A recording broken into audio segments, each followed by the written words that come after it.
This is CPAC, the largest annual gathering of conservatives from across the US. God bless America.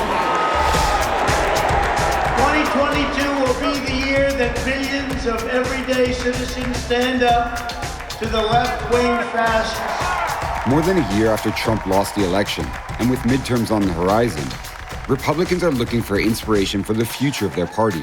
And an unlikely country has emerged as the epicenter of a new global conservative movement: Hungary. Here in America, as well as in my beloved country, Hungary, we embrace the true values of our Western civilization: God, our homeland, and the family, the way we have always done before. Protecting the children is what's at stake in the upcoming Hungarian election in early April, where conservatives are led by one of the true champions of liberty, a man you know well, Prime Minister Viktor Orbán. Viktor Orbán became prime minister in 2010, and he's ruled the country guided by the belief that Hungary can only be saved from immigration and multiculturalism by restoring its Christian identity. Európa és Magyarország egy civilizációs küzdelem kellős közepén áll. Európa már most invázió alatt áll. During the global refugee crisis in 2015, Orbán implemented the harshest anti-refugee measures in the European Union. His government prosecuted asylum seekers from the Middle East and built a border wall to prevent them from entering Hungary. His tough stance on immigration catapulted him into the limelight and made him a conservative hero in the US culture wars. Of the nearly 200 different countries on the face of the earth, precisely one of them has an elected leader who publicly identifies as a Western-style conservative. His name is Viktor Orbán. Viktor Orbán has done a tremendous job in so many different ways. Probably, like me, a little bit controversial, but that's okay. Now, right-wing Americans, many on fellowships backed in part by the Hungarian government, are flocking to Budapest, hoping to export the Orbán model back to the US. Well, welcome to Budapest. Stephen Scholl is one such fellow. He's here to study how Orbán's government is presenting itself as a defender of traditional values by restoring Budapest's classical architecture. What is a more visual depiction of your ideology, of your culture, of your society, than the architecture you see? Why wouldn't I want to be surrounded by beautiful buildings like this? That remind me of where I came from, great stories of the past. Why is there an appeal to the past? For many people, appealing to the past builds a level of importance. It is reminding people that, you come from a great line of people. Who are these gentlemen on horseback coming down the street who are clearly dressed like they're not from this time period? They're obviously reenactors. It's kind of part of that hearkening back to the Hungarian tradition. What is it about Budapest, about Hungary, that is making it so appealing to US conservatives like yourself? Hungary is a place where policies can be put into practice. I think there's a lot of feelings in conservative circles that, Trump's talked a lot and then didn't actually do a lot. So I think there's a perception in Orbán that don't just talk about something, but concretely do. So what are some of those policies that you would want to take from Hungary and bring back to the US? I think for me, one of the main ones would be the family policy. I think that a functional family is one of the most beautiful things in the world. For decades, small government has defined the US Republican Party. But Hungary is demonstrating that it's easier to implement conservative policies with the full might of the government, like population decline, which many European countries are facing, including Hungary. The Orbán government has chosen to address the issues by giving straight families financial incentives to, make more Hungarians. Köszönjük szépen, és akkor kezdődjön is a bemelegítés. Nora Kirali is a mother who benefits from the family policy. With 5 children of her own, she'll never pay income tax again. She's also running for parliament as a member of Orbán's Fidesz party. What are the issues that are important for you in your campaign? Hát ugye a családok támogatása, az egyik legfontosabb, a közbiztonság, az, hogy nincsen itt Magyarországon migráció. We've heard a lot about this family policy. Can you explain what it is exactly? Kormányzás központjában a családok állnak. Ugye van olyan ország, aki a külföldiek betelepítésével próbálja elérni azt, hogy több gyermek szülessen. Gondolok itt a migrációra. Ugye Magyarországon a magyar kormány nem a migrációval akarja elérni ezt, hanem a magyar családok támogatásával. In your opinion, what's the problem with increasing the population through policies like migration? Mert azt szeretnénk, hogy a magyarok megmaradjanak abban az értékrendben, és hát az, hogy más vallású, más nemzetiségű emberek teljesen más kultúrával tömegesen bevándorolnak ide Magyarországra, de hát ugye ez egy olyan dolog, amit nem lehet már visszafordítani. The far-right ideas that Hungary has become known for are exchanged here at the Scrutin Café, a popular spot for US conservatives and their Hungarian counterparts. Tonight, Scholl is hosting an event with Rod Dreher, another American fellow in Hungary. So I want to ask you, Rod, what do you think is the biggest lie that is currently going around our society today?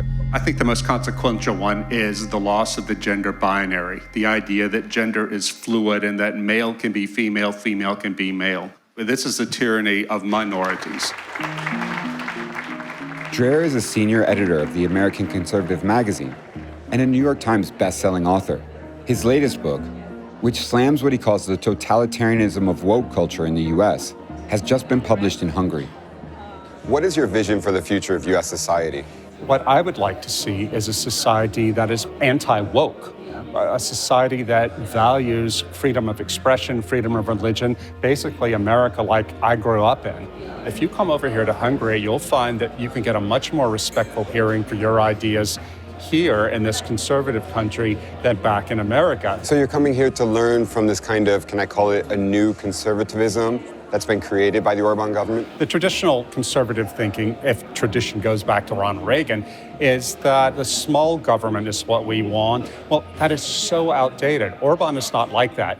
He is a conservative, but he's not afraid to use the power of the state to achieve certain goals. Zoltán Kovács has been Orbán's spokesperson since 2015. The unrelenting devotion to the national cause is probably the key to understanding Mr. Orbán's policy-making and political decision-making and implementation.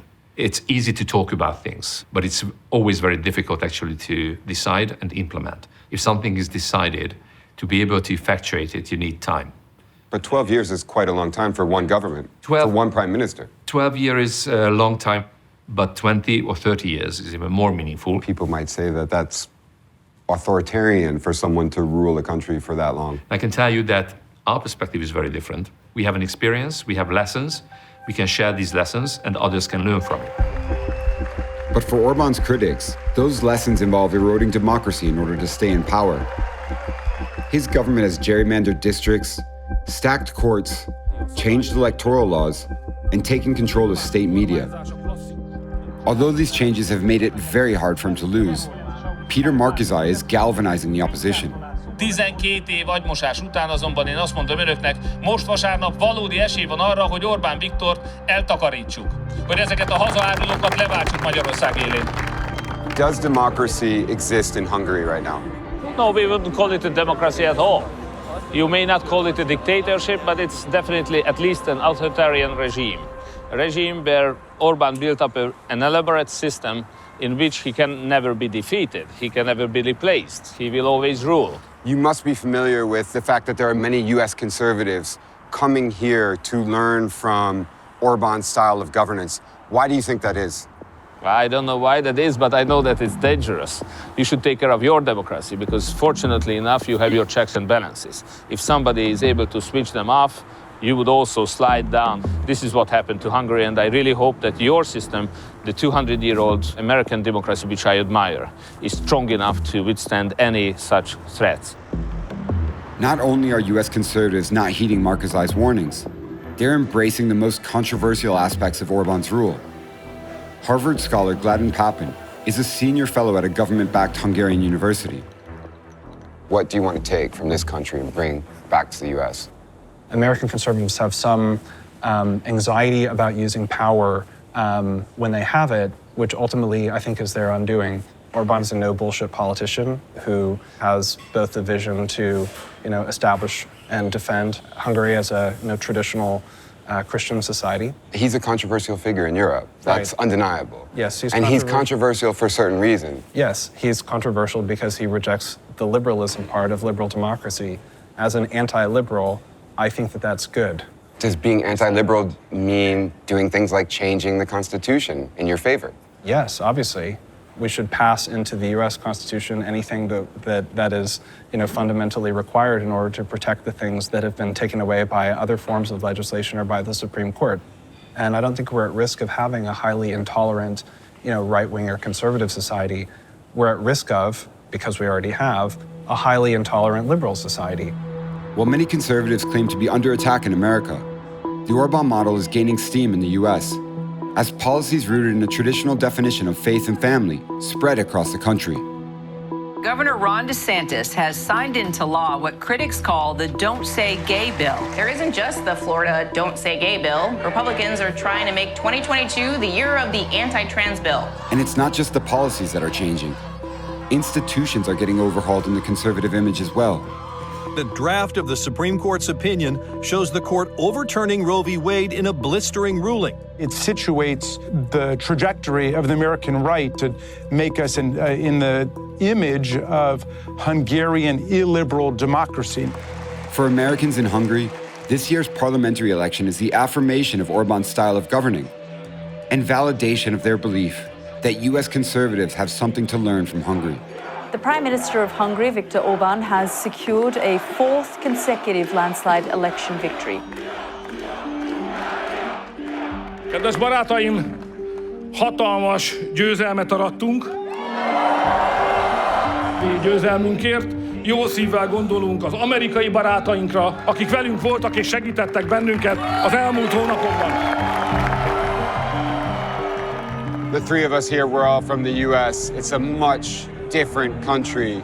Do you think there are elements of Orbán's style of government in Hungary that could work back in the US? I'd say that the Child Protection Act in Hungary was definitely an inspiration for DeSantis and other Republican governors. I think Hungary's migration policy should be pursued by Republican politicians. I think the United States could learn a lot from that in terms of border control policies, in terms of messaging. What does Viktor Orbán's re-election tonight mean for conservatives in the U.S.? I think it'll continue to heighten American conservative interest in what Fidesz and the Orbán government are doing. I'm thrilled.